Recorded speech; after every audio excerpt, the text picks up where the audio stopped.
We are looking for a cricketer who not only embodies the brand's attributes, but also someone who the nation looks up to as the next cricket star as well.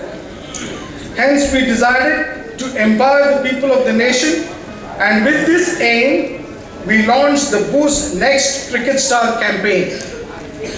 We asked India who they think deserves to be honored with the title of the next cricket star. Someone who can take forward the legacy of Sachin Tendulkar, Virender Sehwag and Mahendra Singh Dhoni. We were also joined in this search by dancing sensation Prabhudeva, who released a foot-tapping number, Dhool Tucker, as he too wondered who would be the next. But before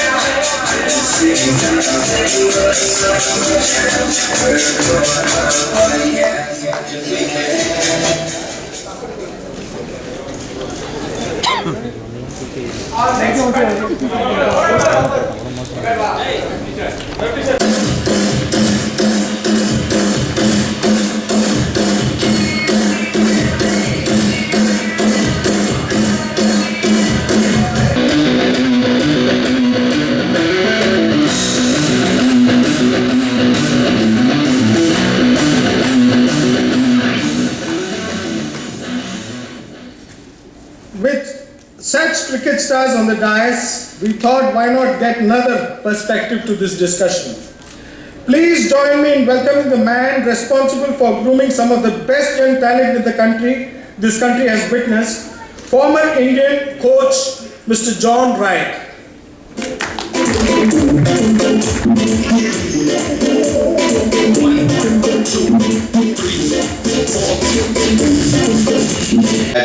In Ranchi, we were all in Ranchi recently, in Ranchi, in Kharagpur. How much does that contribute to becoming the player that you've become? Well, surprisingly, what people know about Ranchi. One of the factors, we used to have decent division cricket, which is, the district level or below district level, because one of the main reasons were the official teams. There were lots of official teams, that used to operate over there. Mekong was one, Sale was one. Usha Martin used to play CCL, CMPDI. And when you have lots of these institutions, giving jobs to the players or stipend at the same time, it becomes a lot easier. And especially my dad used to work in Mekong, and I used to live next to the stadium. And Mekong used to have not only a cricket team, depending on season, they had a hockey team, they had a soccer team at the same time. So I grew up in an environment where sports was there, it had a significant role to play.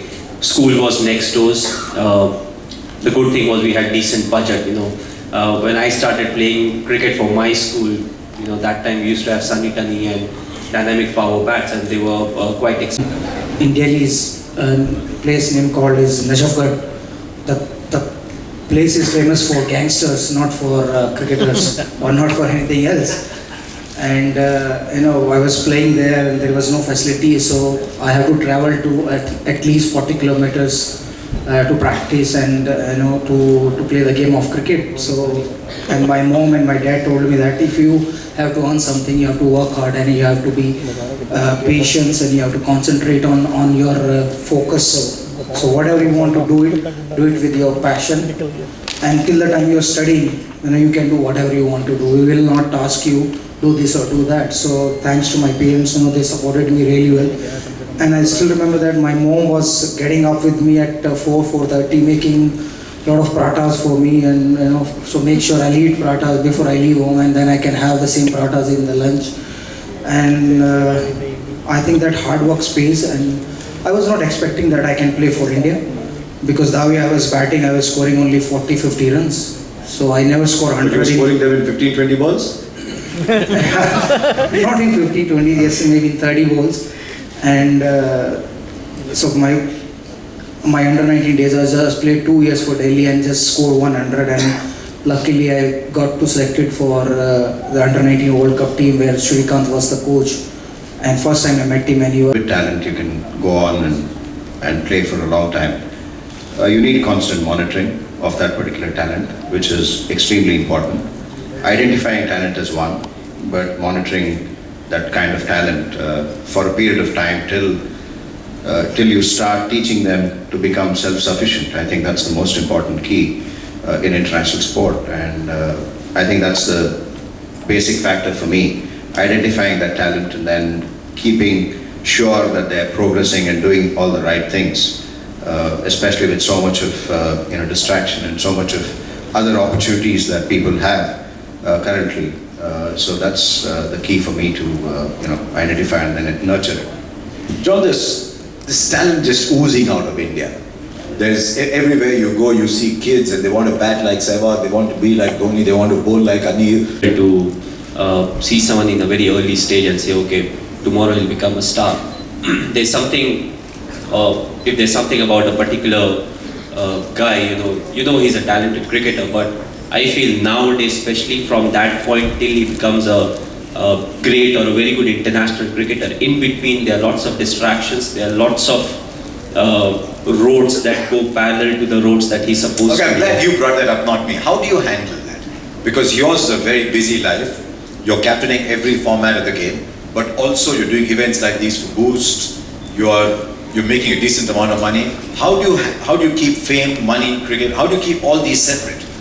Well, it's very easy. You concentrate on cricket. No, it's not easy. A lot of people struggle. No, the rest, everything follows with cricket. Because it's like a pack of cards, and if cricket is not there, nothing is there.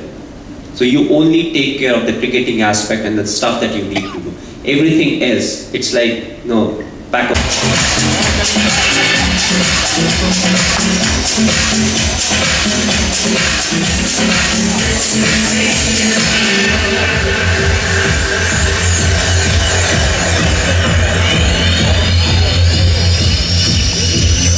Welcome, Virat, to the Boost League of Stars.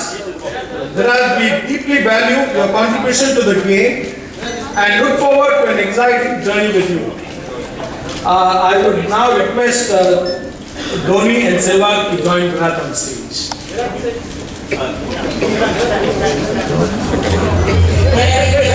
It's an honor for me to be in the position that I am right now, and sometimes you do feel a bit not burdened, but you do feel a bit sort of pressurized by it. But that's all a part of being in that position. So I cherish what God has given me, and I try to live up to the responsibilities and the expectations of people, whatever they have from me, and for me to achieve right now. So I would say I want to be the achiever. Really thankful to Boost to actually sign me on, and it's a great honor for me. Hello, Virat, I'm here. I remember you telling, when you were lifting Sachin when we won the World Cup, and you said that when Sachin has